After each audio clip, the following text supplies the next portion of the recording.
Praise the lord. యేసుక్రీస్తు నామంలో ఈ వీడియో చూస్తున్న మీ అందరికీ యేసుక్రీస్తు పేరిట మీ అందరికీ శుభవందనాలండి. అలాగే క్రైస్తవులే కాదు, చాలామంది ఈ వీడియోని చూడబోతున్నారు. మీరు చూడబోతున్నటువంటి ఈ వీడియోలో మరి చాలా ఈరోజు వైరల్గా ఉన్నటువంటి విషయాన్ని మాట్లాడబోతూ ఉన్నాం. అవేమిటంటే, అసలు షాలేం రాజు గారు మల్లెపూల గురించి మాట్లాడారు. అంతేకాదు మా మనోభావాలు దెబ్బతిన్నాయి, హిందువుల మనోభావాలు దెబ్బతిన్నాయి, ఆయన హిందూ స్త్రీల గురించి మాట్లాడారు అన్నట్టుగా చాలామంది వీడియోస్ చేస్తూ ఉన్నారు. అయితే పాస్టర్ గారు మాట్లాడినటువంటి వీడియోలో ఎక్కడా కూడా హిందూ స్త్రీలు లేదా ముస్లిం స్త్రీలు అని చెప్పాల. ఒక పరిచారకుల కూటంలో అక్కడ ఉన్నటువంటి వ్యక్తులతో, సమర్పణ కలిగినటువంటి వారితో దైవజనుడు మాట్లాడుతూ ఉన్నాడు. ఫలానా దైవజనుడు ఈ విషయంలో ఇలా చెప్పాడని చెప్పి ఆ ఎగ్జాంపుల్ని చెప్పి, మీరు క్రైస్తవులకు తగినట్టుగా జీవించాలి, లోక ఆశలతో ఉండకూడదు. పూలు పెట్టుకునే వాళ్ళంటే అందరూ కూడా రకరకాల ఆలోచనలు కలిగిన వాళ్ళు ఉంటారా? భక్తి గల వాళ్ళు పెట్టుకుంటారు పూలు, లేకపోతే లోకానుసారంగా బ్రతికే వాళ్ళు పెట్టుకుంటారు. భక్తి పరులను అనలేదు కదా, లోకానుసారంగా తిరిగే వారి గురించి మాట్లాడుతూ మనం అలా ఉండకూడదని చెప్పి దైవజనుడు మాట్లాడాడు, భావం అది. కానీ వీళ్ళందరూ ఏం చేశారంటే ఆ వీడియోని కట్ చేసి వక్రీకరించి హిందువులకు సంబంధించిన విషయంగా మాట్లాడుతున్నారు. అయితే మరి చాలామంది క్రైస్తవ స్త్రీల గురించి రకరకాలుగా, క్రైస్తవ దేవుని గురించి, సిలువని గురించి రకరకాలుగా మాట్లాడారు. ఇప్పుడు వాటిని గురించి మేము దైవజనులుగా కొంతమంది డిస్కషన్ చేస్తున్నాం. అందరూ కూడా శ్రద్ధగా వినండి ఈ విషయాలు. అయితే RTV, dial TV, Raj news TV, ఇంకా కొన్ని టీవీలు దైవజనుడి గురించి రకరకాలుగా మాట్లాడుతూ ఉన్నారు, ట్రోల్స్ చేస్తూ ఉన్నారు, బూతులు కూడా మాట్లాడుతున్నారు. అసలు మీ ఛానల్స్ ఉంది ఎందుకు? అసత్యాన్ని ప్రచారం చేయటానికా, లేకపోతే బూతులు మాట్లాడటానికి పెట్టారా మీరు ఛానల్? ఈ విషయాల్లో స్పందిస్తూ మేము మాట్లాడబోతున్నాం. ఐరా టీవీ అతను కూడా మాట్లాడి ఉన్నాడు. అతను తమ్మినేలోనే కనబడుతుంది అతను విషపూరితమైనటువంటి వ్యాఖ్యలు. ఇప్పుడు చూద్దాం, దైవజనులు అడుగుదాం మనం. Praise the lord. మీ అందరికీ వందనాలు. మన మధ్యలో ఉన్నటువంటి దైవజనులు కిరణన్న, రవణకి ప్రత్యేకమైనటువంటి వందనాలు తెలియపరుస్తున్నా. అన్నవాళ్ళు కూడా మిమ్మల్ని అందరినీ కూడా పరిచయం చేసుకుంటారు. దైవజనులు కిరణన్న. Praise the lord. దేవుని కృప ద్వారా తండ్రి సన్నిధి మినిస్ట్రీస్లో మరి దైవజనుడు షాలేం రాజు గారితో కూడా కలిసి దేవుని పరిచయంలో వాడబడ్డానికి దేవుడు కృపను అనుగ్రహించారు. మరి గడిచినటువంటి కొన్ని దినాల నుంచి కొన్ని రకాల మీడియా ఛానల్స్ మరి దైవజనుడు షాలేం రాజు గారు మాట్లాడినటువంటి మాటల్ని మరి వక్రీకరించి హైందవుల మనోభావాలు దెబ్బతీసేటట్లుగా వారు వాటిని ట్రోల్ చేస్తూ ఉన్నారు. వాస్తవానికి మరి మీడియా అనేది ఇరుపక్షాల ప్రజలందరికీ కూడా న్యాయం జరిగించాల్సింది. ఒక మతానికో లేకపోతే ఒక వ్యక్తులకో మీడియా పనిచేసేటట్లుగా ఉండకూడదు. ప్రతి ఒక్కరికి సమన్యాయాన్ని జరిగించాలి. సమాజంలో జరుగుతున్నటువంటి అన్యాయాలని, అక్రమాలని అరికట్టి వాటిని ప్రజల దృష్టికి తీసుకెళ్లాల్సినటువంటి మీడియా మరి ప్రత్యేకంగా కొన్ని రకాల మీడియాలు కొన్ని మతోన్మాదపు శక్తులకు పనిచేస్తూ ఉన్నాయి. ఇది చాలా ఇబ్బందికరంగా ఉంది. ఆ క్రమంలో మరి దైవజనుడు షాలేం రాజు గారు మాట్లాడినటువంటి మాటల్ని ఈ ఐరా టీవీ, ఆర్టీవీ, మరి రాజ్ న్యూస్ అనేటువంటి ఛానల్స్ కొన్ని వాటిని మరి బయటికి తీసుకొని రావడం జరుగుతూ ఉంది. మరి క్రైస్తవులను కూడా కొంతమంది వ్యక్తులు, మరి ఈ మతోన్మాద వ్యక్తులు కరుణాకర్ సుగుణ, అలాగనే లలిత్ కుమార్ అని, హమారా ప్రసాద్ అని, ఇలా కొంతమంది క్రైస్తవులను అతి దారుణంగా దూషిస్తూ ఉన్నారు. ఆ వీడియోలు మీరు చూస్తే అవి ఎంత నీచాతి నీచంగా ఉన్నాయి అనంటే వాటిని గురించి ఏ మీడియా కూడా ఇప్పటి వరకు వాటిని బయట పెట్టలేదు. కావాలంటే కరుణాకర్ సుగుణ అనేటువంటి వ్యక్తి మాట్లాడినటువంటి ఒక వీడియో మా మనోభావాల్ని ఎంతగానో దెబ్బతీసినాయి. వాస్తవానికి ఎంత దారుణంగా మాట్లాడాడు అనంటే యేసు ప్రభు యొక్క సిలువను గురించి, అలాగనే దైవజనుల యొక్క భాగస్వాములను గురించి ఎంత దారుణంగా మాట్లాడాడో ఇప్పుడు మీరు ఆ వీడియోలు చూడండి ఆ వీడియోని. కూడా సృష్టిగా ఇక్కడ తయారు చేసిన పరలోకం నుంచి పార్సల్ ఏమైనా వచ్చిందా? ఇక్కడ ఒక మనిషి తయారు చేసిన పుస్తకం, దీని కాలకం తీసి తోకండి, దీని వచ్చపోయింది. బైబిల్ దేవుడు నా కాళ్ళు పట్టుకుని క్షమాపణ చెప్పాలి, క్రైస్తవుల భార్యను అన్యులకు అప్పగిస్తానని చెప్పాడు. చాలా రోజుల నుండి వేచి కనీసం అనంతపురం పాస్టర్ గారి భార్య లేదా అప్పగించలేదు. లేకపోతే బైబిల్ దేవుడు వాగ్దానం చేస్తే తప్పడండి. మాట మీద నిలబడి రమ్మడు. ఇశ్రాయేలు భార్యను అన్యులకు అప్పగిస్తా అన్నాడు, అప్పగించాడు. ఇప్పుడు అన్యులంటే క్రైస్తవులు కాని వాళ్ళు అన్యులు అని చెప్పి ప్రచారం చేస్తున్నారు. కాబట్టి ఇప్పుడు వీళ్ళు ఎవరైనా తప్పు చేసినా కూడా అన్యులకు అప్పగిస్తాడు వీళ్ళ భార్యను కూడా. బైబిల్ దేవుడు డ్యూటీ అదే, వీడి భార్య నా దగ్గర, ఆడి భార్య నేను దగ్గర అటు ఇటు మారుస్తూ ఉంటాడు. ఎలా రౌడీస్ ఎవడైనా ఉన్నాడా? ఈ మీడియా వాళ్ళు ఉన్న విషయాన్ని పబ్లిసిటీ చేస్తే పర్వాలేదులే కానీ లేని విషయాలన్నింటినీ పులిమి మరీ ప్రచారం చేస్తూ ఉన్నారు. అవును. విచిత్రమైన విషయం ఏంటిదనంటే కొన్ని భయంకరంగా మాట్లాడిన విషయాలను సైతం దాచి ఒకటి కూడా బయటకు రాకుండా వాళ్ళే తోన్మాద ఛానల్స్ లాగా పనిచేస్తూ ఉన్నారు. నిజంగా మీడియా వాళ్ళు ఇలా పనిచేయడం చాలా ఇబ్బందికరంగా ఉంది. ఎందుకంటే ఉన్నదాన్ని పబ్లిక్ చేయాలి, కానీ వీళ్ళు లేనిదాన్ని పులిమి ఇతరుల మనోభావాలు దెబ్బతినేటట్టు పులిమి మరి ఒక మతం మీద దుష్ప్రచారం చేయడం అనేది చాలా బాధాకరంగా ఉంది. అందులోనూ సమాజానికి ఎంతో మేలు చేస్తూ లక్షలాది మందికి దీవెనకరంగా ఉండే ఒక దైవజనుని మీద విషం జిమ్మటం అనేది చాలా ఇబ్బందికరంగా, చాలా తీవ్రంగా సమాజం పరిగణనలోకి తీసుకోవాల్సిందిగా ఆలోచించాల్సిన విషయాన్ని మేము కోరుకుంటా ఉన్నాము. ఇప్పుడు ఆ వీడియోలను మనం ఒకసారి చూస్తే ఇది కూడా సృష్టిగా ఇక్కడ తయారు చేసిన పరలోకం నుంచి పార్సల్ ఏమైనా వచ్చిందా? ఇది ఇక్కడ ఒక మనిషి తయారు చేసిన పుస్తకం. దీని కాలకం తీసి తోకండి, దీని వచ్చబోయింది. మరి షాలేం రాజు గారి గురించి ఈరోజు చాలామంది తప్పుడు ప్రచారాలు చేస్తూ ఉన్నారు. పొల విషయంలో అలా మాట్లాడారు, ఎలా మాట్లాడారు అని. మరి వాస్తవానికి ఆలోచన చేస్తే ఆయన ఏ మతాన్ని ప్రస్తావించలేదు, లేదంటే ఫలానా అని ప్రస్తావించలేదు. కావాలని కొంతమంది తప్పుడు ప్రచారాలు చేస్తూ, ఎందుకంటే పబ్లిక్లో ఫేమ్ ఉన్నటువంటి దైవజనులు ఆయన ఒక ఆయన కాబట్టి తొందరగా ఆయన ఫోటో వాడుకున్నా, ఆయన పేరు వాడుకున్న తొందరగా పబ్లిక్ అయిపోతామని కాస్తంత యూట్యూబ్లో చిల్లర వచ్చిందని కొంతమంది చిల్లర వ్యక్తులు చిల్లర వేషాలు చేస్తూ ఉన్నట్లుగా మాకు అనిపిస్తూ ఉంది. మరి ఆయన అననదాన్ని మాట్లాడే మనోభావాలు దెబ్బతింటాయని చెప్పేసి కొంతమంది స్త్రీలను రేపి మరి స్త్రీ సమాజానికి సమాధానం చెప్పాలన్నట్టుగా మాట్లాడుతూ ఉన్నారు. ఆయన లేని దానినే మాట్లాడి అంతగా మనోభావాలు దెబ్బతినని మాట్లాడేటువంటి వీళ్ళు కొంతమంది డైరెక్ట్గా బైబిల్ని ఉద్దేశించి, ఆ కరుణాకర్ సుగుణ అనేటువంటి వాడు బైబిల్ని ఉద్దేశించి చాలా తప్పుడుగా మాట్లాడి ఇబ్బందికరంగా క్రైస్తవుల మనోభావాలు దెబ్బతినేటట్టుగా మాట్లాడితే ఇంతవరకు అధికారులు కానీ మీడియా వాళ్ళు కానీ ఎవరు వాటిని పబ్లిక్ చేయలేదు, కనీసం ఒక్క ఛానల్ కూడా స్పందించలేదు. కానీ ఆయన షాలేం రాజు గారు అనడానికి మాత్రం చాలా మతోన్మాద ఛానల్స్ కొమ్ముగాసి వాళ్ళకి సపోర్ట్గా ఉన్నాయి. ఇలా మీడియా వాళ్ళు వ్యవహరించడం కరెక్ట్ కాదు. దయచేసి అలా మీడియా వాళ్ళు వ్యవహరించకండి. దైవజనుల భార్యల విషయంలో కూడా భయంకరంగా మాట్లాడినటువంటి ఘటనలు ఉన్నాయి. కరుణాకర్ సుగుణ బైబిల్ దేవుడు నా కాళ్ళు పట్టుకుని క్షమాపణ చెప్పాలి, క్రైస్తవుల భార్యను అన్యులకు అప్పగిస్తానని చెప్పాడు. చాలా రోజుల నుండి వేచి కనీసం అనంతపురం పాస్టర్ గారి భార్య లేదా అప్పగించరా, లేకపోతే బైబిల్ దేవుడు వాగ్దానం చేస్తే తప్పడండి. మాట మీద నిలబడి రమ్మండు. ఇశ్రాయేలు భార్యను అన్యులకు అప్పగిస్తా అన్నాడు, అప్పగించాడు. ఇప్పుడు అన్యులంటే క్రైస్తవులు కాని వాళ్ళు అన్యులు అని చెప్పి ప్రచారం చేస్తున్నారు. కాబట్టి ఇప్పుడు వీళ్ళు ఎవరైనా తప్పు చేసినా కూడా అన్యులకు అప్పగిస్తాడు వీళ్ళ భార్యను కూడా. బైబిల్ దేవుడు డ్యూటీ అదే, వీడి భార్య నా దగ్గర, ఆడి భార్య నేను దగ్గర అటు ఇటు మారుస్తూ ఉంటాడు. ఎలా రౌడీస్ ఎవడైనా ఉన్నాడా? మరి దీని విషయంలో మీడియా వాళ్ళు ఏ విధమైనటువంటి స్పందన లేదు. క్రైస్తవ సేవకులు ఎంతో త్యాగపూరితంగా సేవలు చేసేటువంటి వారు. అలాంటి సేవకుల యొక్క జీవిత భాగస్వాములని కరుణాకర్ సుగుణ ఎంత నీచాతి నీచంగా మాట్లాడాడో. పేరు పెట్టి మరీ పలాని సేవకుని భార్యని నా దగ్గరకు పంపించాలి అని అన్నాడు. ఇదే మాట క్రైస్తవుల్లో ఎవరైనా అంటే దాన్ని ఎంత ట్రోల్ చేస్తారు. కానీ దీని విషయంలో ఏ మీడియా అయినా, ఐరా టీవీ అయినా, ఆర్టీవీ అయినా, రాజ్ న్యూస్ అయినా ఏదన్నా బయటికి తీసుకొచ్చిందా? అంటే దీనిని బట్టి మేమేం అర్థం చేసుకోవాలి? మీరు ఎవరికి కొమ్ము కాస్తూ ఉన్నారు? మతోన్మాదపు వ్యక్తులకి మీరు కొమ్ము కాస్తున్నారా? దీని గురించి మీరు స్పందించలేరా? మీకు దమ్ముంటే వీటిని మీరు మీ ఛానల్స్లో అప్లోడ్ చేయండి, వాళ్ళని పిలిపించి మాట్లాడండి. వాళ్ళని పిలిపించి మాట్లాడే ధైర్యం మీకు లేదు. కానీ షాలేం రాజు గారు ఏ విధంగా ఎవరిని దూషించలేదు. హైందవ స్త్రీలు అని ఎక్కడైనా పేరు పెట్టి మాట్లాడా? పేరు పెట్టి మాట్లాడకుండానే ఆయనని ఎంతో ఆరడిపరుస్తూ ఉన్నారు.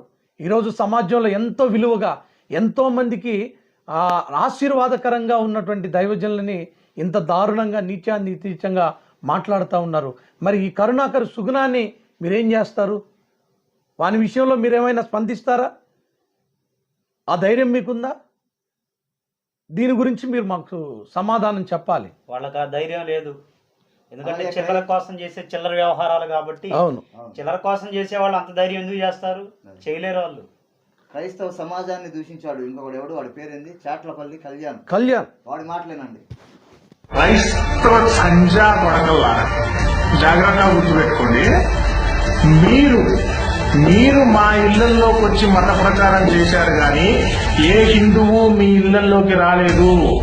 ఈ రోజు కూడా ఎవరి ఇంట్లో వాళ్ళే మీటింగ్ పెట్టుకొని వాళ్ళ స్థానాలలో వాళ్ళు హిందూ ధర్మం గురించి ప్రచారం చేస్తుంటే బయట నుంచి వచ్చినటువంటి దుష్ట శక్తులు, దుర్మార్గులైనటువంటి క్రైస్తవ నా కొడుకులు అమాయకులైనటువంటి వారి మీద దాడి చేశారు. ఎందుకు దాడి చేశారు? కోల్పోతున్నారు, విచక్షణ జ్ఞానం కోల్పోతున్నారు. వాళ్ళ గురించి మాట్లాడితే మీ బైబిల్ ఏంటి, శివశక్తి ఎప్పటి నుంచి ఆడుతుంది, మీ బైబిల్ ఏంటి, మీ ధర్మం ఏంటి, యేసు బైబిల్ ప్రకారం దేవుడు ఎలా అవుతాడు, యెహోవా అనేవాడు దేవుడు ఎట్లయితాడు, వాడు psycho, Jehovah is a psycho God అని చెప్పి బైబిల్ ప్రకారంగా మీ శివశక్తి కరుణాకర్ సుగుణ 2 పుస్తకాలు రాశాడు. దాన్ని సైద్ధాంతికంగా ఎదుర్కోలేక ఈ పాస్టర్ల సమూహం సిద్ధాంతపరంగా డిబేట్లు చేయలేక అది తప్పు అని నిరూపించలేక హిందువుల మీద విపరీతమైనటువంటి దాడులు చేస్తున్నారు. ఈ రోజు వాళ్ళు చేసినటువంటి పైశాచిక దాడి దానికి నిదర్శనం. ఇప్పటికైనా క్రైస్తవులు మన వాళ్ళే, అందరూ దేవుళ్ళు సమానం అనేటటువంటి హిందువులకు బుద్ధి రావాలి. ఇప్పుడు గనక హిందూ సమాజం మేల్కొనకపోతే భవిష్యత్తులో మీరు చాలా చాలా చాలా ఇబ్బందులు పడతారు. ఇంకోటి, మీరు మా ఇళ్ళకి వస్తారా నా కొడకల్లారా, దెబ్బకు దెబ్బ తీస్తాం. ఇప్పుడు ఈ వీడియో చూస్తున్న ప్రతి హిందూ సోదరుడు, చీము నెత్తురు ఉన్నటువంటి ఏ హిందూ సోదరుడైనా, ఏ సంజా కొడుకు పాస్టర్ గాడైనా నీ ఇంటికి వచ్చి పాంప్లెంట్ ఇచ్చి నీ ఇంటి గడప తడితే వాడిని లోపలికి తీసుకొచ్చి కుల్లబడిచేయడు చాక్ కొడుకుని. ఒక్కొక్క క్రైస్తవ నా కుక్కని ఇంటికి వచ్చి పాస్టర్ ఇచ్చి పాంప్లెంట్ ఇచ్చి ఏ పాస్టర్ గాడైనా ఇంటికి వస్తే వాడిని కుల్లబడిచి కొడిచిపోయింది, దెబ్బకు దెబ్బ తీయాల్సిందే ఈ నా కొడుకుల్ని. ఈ మాఫియాగాళ్ళు చాలా ప్రమాదం అండి. క్రైస్తవం మేము పిచ్చి పెట్టి తిరుగుతున్నాం అనుకుంటున్నారా? మేమన్నా పిచ్చి పెట్టి మాట్లాడుతాం. ఇంటికి వచ్చినప్పుడు ఇంటి వినాల, లేకపోతే మాకు ఇష్టం లేదు మీరు మాట్లాడొద్దని చెప్పాల. కానీ వాళ్ళని దూషించి క్రైస్తవ సమాజాన్నే కలిపి దూషించారు. మరి వీరి గురించి మీరు ఏం మాట్లాడతారు ఛానల్స్? ఒకసారి ఆలోచించండి. మా వాళ్ళు ఫోన్ చేసినా కూడా ఫోన్లు లిఫ్ట్ చేయకుండా, హిందువులు అయితే ఫోన్లు లిఫ్ట్ చేస్తారు, క్రైస్తవులు అయితే కట్ చేస్తున్నారంట. ఇదేనా మీ మతోన్మాదం? దైవజనులు మాట్లాడతారు, వినండి. రాజ్యాంగం కల్పించిన హక్కు మత స్వేచ్ఛ. మతాన్ని ప్రకటించుకోవచ్చు, వాళ్ళకి ఇష్టం వచ్చినటువంటి మతాన్ని అవలంబించవచ్చు. అంతేగాని రాజ్యాంగం కల్పించిన హక్కును భంగపరిచే స్వేచ్ఛ ఎవరికి లేదు. మీకు నిజంగా మీరు ప్రకటించే మతంలో దమ్ముంటే మీరు కూడా ప్రకటించుకోండి. అది అంతేగాని ప్రకటించే వాళ్ళని ఎందుకు ఆటంకపరుస్తారు? నిజంగా మీరు ప్రకటించే మతంలో దమ్ముంటే, సత్తా ఉంటే మీరు కూడా ప్రకటించాలి. అనేక జీవితాలను మార్చుకోండి, కాదని ఎవరన్నారు? కానీ అలా ప్రకటించినప్పుడు మనుషుల్ని, వ్యక్తుల్ని, వ్యక్తిత్వాన్ని మార్చే దమ్ము, శక్తి, సత్తా ఒక్క బైబిల్ గ్రంథానికి మాత్రమే ఉంది. ఆ బైబిల్ గ్రంథాన్ని చదివి ఎంతోమంది జీవితాలు మార్పునుందాయి. బైబిల్ గ్రంథానికి మాత్రమే ఆ శక్తి ఉంది. బైబిల్ మాత్రమే మా జీవితాలను మార్చింది. మేమెవరం కూడా పుట్టుకతో బైబిల్ పుట్టుకుని పుట్టినడం కాదు, కానీ మధ్యలోనే నిజమైన దేవుడు ఎవరో, సత్యం ఎవరో, మార్గం ఎవరో, జీవం ఎవరో ఆ బైబిల్ను చూసే మా బ్రతుకెందో తెలుసుకున్నాం. ముక్తి మార్గం ఏంటో అర్థం చేసుకున్నాం. ఆ ముక్తి మార్గంలో కొనసాగుతున్నాం. అయినా రాజ్యాంగం కల్పించినటువంటి హక్కు, భారతదేశం యొక్క చట్టాన్ని ఉల్లంఘించే హక్కులు ఏ మనిషికి లేవు. కాబట్టి చేతనైతే ప్రకటించండి, చేత కాకపోతే ఇంట్లోనే కూర్చొని ఉన్నాడు. క్రైస్తవ లకారాలతో తిట్టాడు. తిట్టాల్సిన పని మీకు లేదు. అలా తిట్టేవాడు సంస్కారహీనుడు, హీనుడు. వాడు సంస్కారం లేనోడే నోటుకొచ్చేట్టు మాట్లాడతాడు. రాజ్యాంగం కల్పించిన హక్కును సద్వినియోగం చేసుకుంటున్నాం మేము. సనాతన ధర్మంలో అలాగే తిట్టాలని ఎక్కడ లేదు కదా. సనాతన ధర్మం నేర్పించింది ఈ భూతు పురాణమేనా? ఇలా మాట్లాడడమేనా? క్రైస్తవులని లకారాలతో తిట్టాడు. క్రైస్తవులని, యావత్ క్రైస్తవులందరినీ కూడా, క్రైస్తవులారా ఈ మాటలు మీరు కూడా వింటా ఉన్నారు, మీ దృష్టికి కూడా ఈ మాటలన్నీ చేరుతా ఉన్నాయి. మరి వీటి విషయంలో మీరు కూడా స్పందించాలి. యావత్ క్రైస్తవులందరినీ కూడా అతను ఏమన్నాడో మీరు విన్నారు. ఏమన్నాడు? లకారాలతో దూషించాడు. ఒకడేమో క్రైస్తవ సేవకుని భార్యని పంపించాలి అని అన్నాడు. ఈ మాటలు యావత్ క్రైస్తవ్యం అంతా కూడా వినాలి, స్పందించాలి, మీడియాని ప్రశ్నించాలి. ఈ మతోన్మాదపు మూక క్రైస్తవులను నీచాతి నీచంగా చూస్తూ ఉంది. దైవజనుడు షాలేము రాజు గారు పలకని మాటని పలికినట్లుగా చిత్రీకరిస్తున్నారు. హైందవ స్త్రీలందరూ అనే మాట రాలేదు. ఆయన దేవుని సంఘంలో ఉన్నటువంటి విశ్వాసులకి చెప్తున్నటువంటి మాటలని అది కూడా వేరే దైవజనుడు చెప్పాడన్న సందర్భాన్ని చెప్తున్నారు తప్ప డైరెక్ట్గా ఆ పదాలు ఆయన వాడలేదు. వేరే దైవజనుడు ఎలా అన్నాడు అనే సందర్భాన్ని ఉటంకించారు. దాన్ని వక్రీకరించి షాలేం రాజు గారే మాట్లాడాడు అని చెప్పేసి చాలా మంది ఉన్నారు. హిందువులను తప్పుదారి పట్టిస్తా ఉన్నారు. అది సరైన పద్ధతి కాదు. వాస్తవానికి హిందువులందరూ కూడా మంచి మనసు కలిగిన వాళ్ళు, అవును. మత ఉన్మాదానికి లొంగిన వారు, మత ఉన్మాద చిల్లరికి అలవాటు పడిన వాళ్ళు మాత్రమే ఇలా మాట్లాడతారు. వాస్తవంగా హిందువులందరూ కూడా చాలా మంచి వాళ్ళు, పద్ధతి కలిగిన వారు, సంస్కారం కలిగిన వారు అని మేము నమ్ముతున్నాం. కానీ సంస్కారహీనులు మాత్రమే ఒక దైవజనుడిని పట్టుకొని ఆడదై ఉండి దైవజనుడి గురించి రకరకాలుగా మాట్లాడుతుంది, బుద్ధిహీనురాల్లాగా. మేము ఇంతసేపు మాట్లాడుతున్నాం, మా నోట నుంచి ఎప్పుడైనా బూతులు వచ్చినాయా మీ గురించి? ఆలోచించండి. మరొక వీడియో ఉంది. ఇప్పుడు దాకా నిన్న ఒక క్లారిటీ ఇచ్చా. ఇప్పుడు సభాముఖంగా మళ్ళీ క్లారిటీ ఇవ్వాల్సింది ఏంటంటే, యేసుకి ఎప్పుడో 3 మేకులు కొట్టారంటారు. ఆ 3 మేకుల పేర్లు ఏంటో తెలుసా? అందులో 2 మేకుల పేర్లు ఇక్కడ 2 మేత్రమే. ఒకటి కనిపించిన 3వ మేకే భాస్కర్ కిల్లి. సూపర్. అంటే మరి ఇక్కడ కళ్యాణ్ కుమార్ ఏంటో అవి కాళ్ళ కొట్టిన మేకది చెక్కనుకోపోని చెక్క 2 చెక్కలు వేశారు కదా. అంటే నీ మీద కొట్టేశారు డాలింగ్, ఇదేంటి దారుణం? ఆ 2 చెక్కలు మరి అంటే ఆయనతో పాటు ఈయన కూడా కలిపి కొట్టేశారు. మీరు ఏం మాట్లాడుతున్నారు? లాజిక్ మిస్ అయ్యారు మీరు. సరే, ఎనీవేస్ ఇట్స్ ఓకే. క్రైస్తవ శిలువ, యేసు ప్రభు యొక్క శిలువ త్యాగం అనేది మా విశ్వాసం. ఆయన శిలువలో కార్చినటువంటి రక్తము మా పాపముల యొక్క క్షమాపణని మేము విశ్వసిస్తూ ఉన్నాం. అలాంటి శిలువని గురించి ఎంత వ్యంగ్యంగా మాట్లాడుతున్నారో చూసారా? ఆ కొట్టినటువంటి మేకులలో ఒకరంట కరుణాకర్ అంట, మరొకరు లలిత కుమార్ అంట. ఎంత వ్యంగ్యంగా మాట్లాడుతూ ఉన్నారు. దీనిని బట్టి మా మనోభావాలు దెబ్బతినట్లేదా? మాకు బాధ కలగట్లేదా? మేము యేసు క్రీస్తు యొక్క శిలువ త్యాగాన్ని మా హృదయంలో పెట్టుకుంటాం. ఆ శిలువ మీద కార్చినటువంటి రక్తం మా పాపముల యొక్క క్షమాపణ. ఆ శిలువలో చూపినటువంటి ప్రేమ మా హృదయాలను, మా జీవితాలను ఆయన వైపు మార్చాయి. అలాంటి శిలువ త్యాగాన్ని, అలాంటి శిలువని ఎంత నీచంగా మాట్లాడారో విన్నారు. దీనిని మీరు మీ ఛానల్స్లో అప్లోడ్ చేస్తారా? ఛానల్స్లో చూపిస్తారా? అంత దమ్ము ధైర్యం ఉందా? ఒక మతానికి కొమ్ము కాసేటువంటి రీతిగా ఛానల్స్ పనిచేయకూడదు. అందరికీ సమన్యాయాన్ని జరిగించాలి. అందరికీ సరైనటువంటి రీతిలో స్పందించాల్సినటువంటి ఛానల్స్ ఈరోజు మతానికి కొమ్ము కాస్తూ ఉన్నారు. వాళ్ళని తీసుకొని వచ్చి వాళ్ళని కూర్చోబెట్టి వాళ్ళకు విలువలను ఇస్తూ ఎంత నీచాతి నీచంగా క్రైస్తవ్యాన్ని బురద జల్లుతున్నారో ఒక్కసారి ఆలోచించండి. ఇంకా కూడా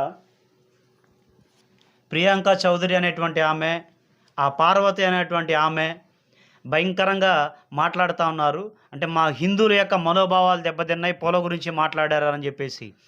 లేని దానిని మాట్లాడితేనే మీరు కావించి, లేని దానిని చిత్రీకరించి మీరు స్ప్రెడ్ చేసుకుంటేనే మీకు అంత బాధ కలిగితే, ఆ పార్వతి అనే ఆమె భయంకరంగా మరియమ్మ గురించి మాట్లాడుతూ ఉంది. మరి క్రైస్తవ స్త్రీలకు మనోభావాలు ఉండవా? వాళ్ళ మనోభావాలు దెబ్బతినవా? ఆ పార్వతి అనే ఆమె మాట్లాడుతూ ఉంటే అసలు ఆమెను ఏమనాలో అర్థం కావట్లేదు. ఆడదా గాడిదా అర్థం కావట్లా. అంత భయంకరంగా, చాలా వల్గర్గా, చాలా వ్యంగ్యంగా మాట్లాడుతుంది. పద్ధతేనా? అసలు అది పద్ధతేనా? నిజంగా హైందవులో ఉన్నటువంటి స్త్రీలు, నిజంగా హైందవ స్త్రీలు ఎవరు ఎంత ఘోరాతి ఘోరంగా మాట్లాడరు, వాళ్ళు చాలా పద్ధతిగా ఉంటారనేది మా నమ్మకం. అసలు వీళ్ళని ఏమనాలో, మతం ముసుగులో, ఉన్మాదం ముసుగులో ఉన్నటువంటి వ్యక్తులు వీళ్ళు. చిల్లర కోసం, యూట్యూబ్ చిల్లర కోసం బాగా ఫేమ్గా ఉన్నటువంటి వ్యక్తులను వాడుకొని ఇలాంటి చిల్లర వ్యవహారాలు చేస్తూ ఉన్నారు. దయచేసి ఇప్పుడైనా ఇలాంటి చిల్లర వ్యవహారాలు మానుకుంటే మంచిదని ప్రేమతో హెచ్చరిక చేస్తూ ఉన్నాం. ఆ మధ్యకాలంలో మణిపూర్ ఘటనలో జరిగినటువంటి భయంకరమైనటువంటి దుష్కార్యాలు, అవునవును, ఆ స్త్రీలని రోడ్డు మీద నగ్నంగా ఊరేగించారు. మరి అప్పుడు ఒక్కళ్ళు కూడా మాట్లాడలేదు. మరి ఈ సమాజం ఆనాడు ఎటుపోయిందో? వాళ్ళు స్త్రీలు కాదా? స్త్రీలే, మరి మాట్లాడలేదు. ఒక్కళ్ళు కూడా మాట్లాడలేదు. మరి అప్పుడు కట్టలు తెంచుకోలేని రోషం ఇప్పుడు పూలకాడు ఎందుకు వచ్చిందో అర్థం కావట్లేదు. మరి ప్రాణాలు పోతే నోరు తెరవని మనుషులు పూలుకాడ మాత్రం, అది కూడా అనని దానిని, దైవజనుడు అనలేదు పలానా హిందూ స్త్రీలని ఇంకో స్త్రీని ఆయన అనలేదు, అనని దానిని కట్టలు తెంచుకొని మాట్లాడుతున్నారు. అది కూడా చాలా వ్యంగ్యంగా. దైవజనుడి ద్వారా లక్షలాది జీవితాలు మార్పు నొందేటట్లు దేవుడు ఆయనకు కృపనిచ్చాడు. ఎంతో మంది మార్పు నొందారు దైవజనుల మాటలు విని, దైవజనుల ద్వారా విన్నటువంటి ప్రసంగాల ద్వారా. దైవజనుడు అనేకల జీవితాలు బాగు చేశాడు కానీ అనేకల జీవితాలు పాడు చేయలేదు. ఆయన చాలా పద్ధతి సంస్కారం కలిగిన వాడు, చాలా పద్ధతిగా మాట్లాడతాడు, స్త్రీలను చాలా గౌరవిస్తాడు. ఆయన హైందవ స్త్రీలని అటు ముస్లిమ్స్ వ్యక్తులని కూడా ఎంతో గౌరవంగా, ఈరోజు ఒక ఆదివారం చర్చిలోకి వచ్చి చూస్తే ఎంతమంది ముస్లిం సహోదరులు బుర్కాలు ధరించుకొని చర్చిలోకి వచ్చి యేసు ప్రభుని ఆరాధిస్తున్నారో తెలుసా? అలాగా మనోభావాల్ని దెబ్బతీసేటువంటి రీతిగా షాలేంరాజు గారు ఉంటే అంతమంది వచ్చేవారు కాదు కదా.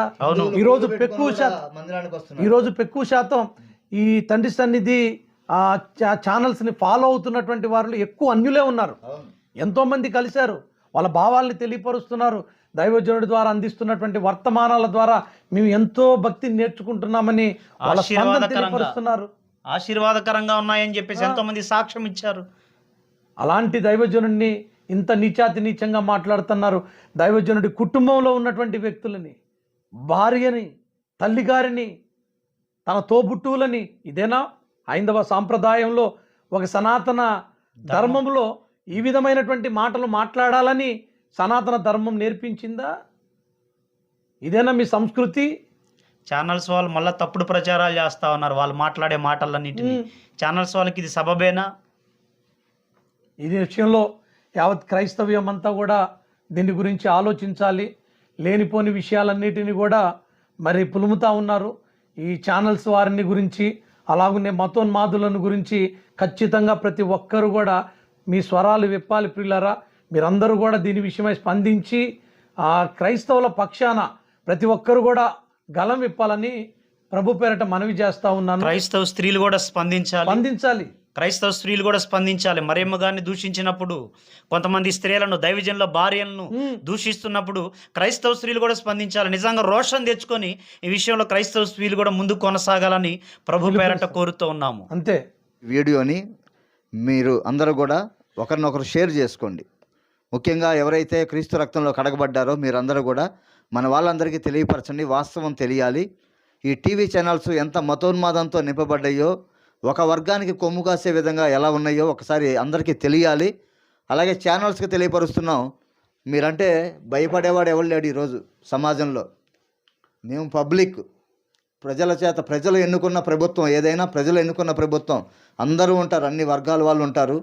కాబట్టి ఇప్పుడు మీరు ఛానల్స్ పెట్టేసి అందరి మీద కూడా దుష్ప్రచారం చేస్తే ఖాళీగా ఎవరు చూస్తూ ఊరుకోరు. దీని విషయంలో యావత్ సంఘాలన్నీ కూడా స్పందించి వాడి మీద కేసులు కూడా పెట్టాలి అని సంఘాలతో కలిసి. దయచేసి గమనించండి. ఇప్పుడు బయట కొన్ని సంఘాల వాళ్ళు ఉన్నారు, దాదాపు షాలేంరాజు గారు అన్ని విషయాల్లో స్పందించి మాట్లాడుతూ ఉంటారు. కానీ కొంతమంది ఏం చేస్తారంటే సునకానందం పొందుతూ ఉంటారు. మా జోలికి కాదు కదా వచ్చింది అని చెప్పి వీటిని వ్యంగ్యాస్త్రాలుగా వేస్తూ సునకానందం పొందుతూ ఉంటారు. ఇవాళ షాలేంరాజు గారు ఏంది, రేపు మీదే ఇద్ది, అంతే, రేపు మీరు కావచ్చు. మేము మాత్రం ఎప్పుడు కూడా స్పందిస్తూనే ఉన్నాం. ఎవరి మీదకి వెళ్ళినా, మతోన్మాదులు ఎవరి మీదకి వెళ్ళినా, క్రైస్తవులు వెళ్ళినా కూడా ఏదో విధంగా సేవకుడి మీదకి వెళ్ళినా స్పందిస్తూనే ఉంది తండ్రి సన్నిధి మినిస్ట్రీస్. కానీ కొంతమంది సునకానందం పొందుతున్నారు షాలేంరాజు గారిని అన్నారని. అది రేపు మీరు కూడా కావచ్చు. దీని విషయంలో ప్రతి సంఘము కూడా సంఘముతో కూడా కలిసి మరి ఈ విధమైనటువంటి రీతిగా మాట్లాడుతున్నటువంటి వారి మీద మేము ఖచ్చితంగా ప్రభుత్వం దృష్టికి తీసుకొని వెళ్ళబోతా ఉన్నాం. అవసరమైతే కేసులు కూడా మేము పెట్టబోతా ఉన్నాం. ఎందుకంటే మా మనోభావాలు దెబ్బతింటా ఉన్నాయి. సేవకుల భార్యలని మీరు ఆశిస్తూ ఉన్నారే, బైబిల్ గ్రంథాన్ని ఉచ్చబోస్తానంటున్నారే, ఇదేనా? ఒకవేళ ఇదే మాట క్రైస్తవుల్లో నుంచి మీరు ఆరాధిస్తున్నటువంటి దేవీ దేవతలను గురించి మాట్లాడితే అది ఏ విధంగా మిమ్మల్ని బాధపడుతుంది? మీరు ఆరాధిస్తున్నటువంటి భగవద్గీతని అలా మాట్లాడితే ఏ విధమైనటువంటి రోషం మీకు వస్తుంది? అంటే మమ్మల్ని అంటే మేమేం మాట్లాడలేదనేగా. కాబట్టి జాగ్రత్త. దీని గురించి ప్రతి ఒక్కరు కూడా స్పందించాలి. మా సంఘాలతో కూడా కలిసి ఖచ్చితంగా కేసులు పెట్టడానికి మేము సిద్ధపడుతున్నాం. అంత మాత్రమే కాదు, ప్రభుత్వ అధికారులు కూడా క్రైస్తవుల పక్షాన మీరు న్యాయం జరిగించాలని ప్రభు పేరట మీకు మనవి చేస్తూ ఉన్నాం. చంద్రబాబు నాయుడు గారి మంచి పరిపాలన ఈరోజు చాలామంది ప్రజలందరూ సంతోషంగా ఉంటున్నారు. అలాగనే పవన్ కళ్యాణ్ గారి యొక్క వారి యొక్క విధానం కూడా చాలా చక్కగా ఉంది. వారందరూ ఎంతగానో క్రైస్తవుల్ని ప్రేమిస్తూ ఉన్నారు, క్రైస్తవ సేవకుల్ని గౌరవిస్తూ ఉన్నారు. కానీ మతోన్మాదము మాత్రం చాలా పెట్టులుతూ ఉంది. చాలా భయంకరంగా దూషిస్తూ ఉన్నారు, ద్వేషిస్తూ ఉన్నారు. ఒక వ్యక్తి మాట్లాడుతూ ఉన్నాడు, సేవకులుగా ఎవరైనా వస్తే వాళ్ళని ఇంట్లోనికి తీసుకొని వెళ్ళి కుళ్ళబడవాలంట, కాళ్ళు చేతులు విరగొట్టాలి అనంట. మాకు కల్పించినటువంటి భారత రాజ్యాంగ చట్టాన్ని మేము అవలంబిస్తూ ఉన్నాం, దాన్ని చేపడతా ఉన్నాం. మత స్వేచ్ఛ ప్రతి ఒక్కరికి ఉంది. అవసరమైతే మీరు కూడా అలాగూ చేయండి. ప్రకటించడం మా వంతు, అంగీకరించకపోవడం అది మీ ఇష్టం అంతే. అంతేగాని ఎవరిని ఎక్కడ బలవంతంగా మేము మార్పిడి చేయట్లేదు. ప్రతి ఒక్కరూ స్వేచ్ఛపూర్వకంగానే ఈరోజు ప్రభుని ఆరాధిస్తూ ఉన్నారు ప్రియులరా. కాబట్టి దీని గురించి అధికారులు కూడా స్పందించి మాకు న్యాయం జరిగించాలని ప్రభు పేరట మనవి చేస్తూ ఉన్నాం. యావత్ సంఘాలన్నీ కూడా ఖచ్చితంగా మీరందరూ గలం విప్పండి. ప్రతి క్రైస్తవ స్త్రీ కూడా దీని విషయమై స్పందించాలి. ఎందుకంటే ఒక సేవకుని యొక్క భార్యను ఆశిస్తూ ఉన్నాడు, ఎంత దారుణంగా మాట్లాడుతూ ఉన్నాడు. మన బైబిల్ గ్రంథాన్ని వాడు చీచేస్తానంటున్నాడు, ఉచ్చబోస్తానంటా ఉన్నాడు. ఏమాత్రం రోషం లేదా? దీని గురించి ప్రతి ఒక్కరు కూడా స్పందించాలని మీ అందరికీ మనవి చేస్తూ ఉన్నాను. ఈ వీడియో చూస్తున్న ప్రతి ఒక్కరు కూడా ఇది అనేక మందికి చేరునట్లుగా షేర్ చేయండి, అనేకులకు షేర్ చేయండి. ఈ మతోన్మాదుల యొక్క ఆలోచన విధానం అందరికీ తెలియాలి. అటు హైందవులకు తెలియాలి, ఇటు క్రైస్తవులకు తెలియాలి. అందరికీ చేరునట్లుగా దీన్ని మీరు షేర్ చేయాలని ప్రభు పేరట మనవి చేస్తూ ఉన్నాం. అందరికీ వందనాలు. Praise lord.